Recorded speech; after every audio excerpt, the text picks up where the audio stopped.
how to correctly engage your chest for maximum results. In this video, I'm going to walk you through some of the key steps in order for you to maximize your lift. More often than not, I see people that are completely butchering the exercise, just as so many others, but here's what you need to do. Tip number one, whenever you're training chest, you want to make sure that your chest is fully elevated. So that might require a little bit of an arch in the lower back, which is completely fine because you're not pressing against your spine against it. So here's what you do. You need to make sure that your feet are down on the ground, both feet down. Bring the weights up and get set up here at the top.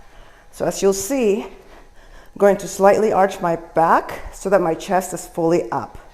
I have my glutes engaged and my back engaged for stability. I'm going to take a deep breath on the way down. What you want to make sure is that your elbows are not far back, but rather just slightly forward, and that way you can really engage your chest. Nice and controlled. Look for a slight stretch at the bottom of the rep. Do not lock at the top, okay? Because you'll be pressing against your joints. So always elbows soft.